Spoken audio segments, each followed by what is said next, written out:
Kinasuhan na ang padre de pamilya ng mag-inang pinatay sa pukpok ng Martilyo, Santa Rosa, Laguna.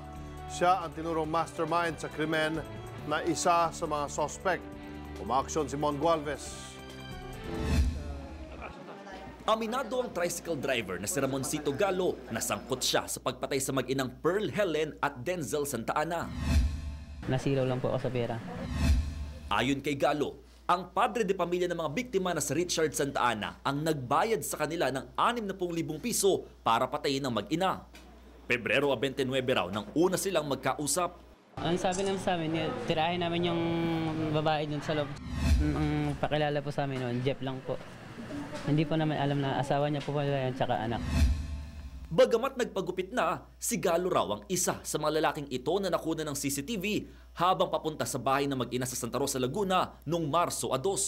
Ang kanyang kasama nakilala lang sa alias na Brian.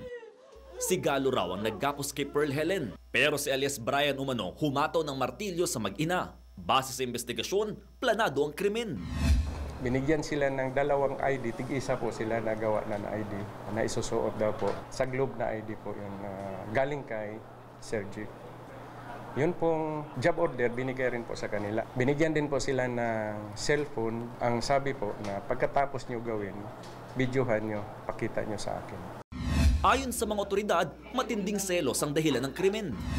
Nalaman po ni Ricardo na may iba si Helen. Yun po ang nakita natin na possible motive.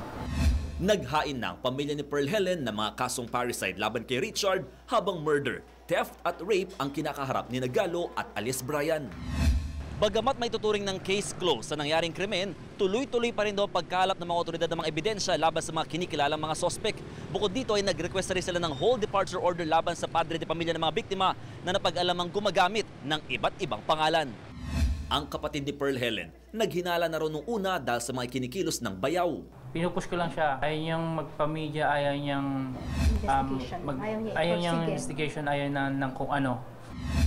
Pero sa isang text message na ipinadala ni Attorney Persida Acosta ng Public Attorney's Office na siyang may hawak ngayon sa padre de pamilya ng biktima, handa raw sa Santa Ana na harapin ang kaso at linisin ang pagkakadawit ng kanyang pangalan sa krimen. Naniniwala rin daw si Santa Ana na walang third party na sangkot sa pagpatay. Nakataas pa rin ng 300,000 pisong reward money para sa kauhuli ni alias Brian. Umaaksyon! Mon Gualvez, News 5!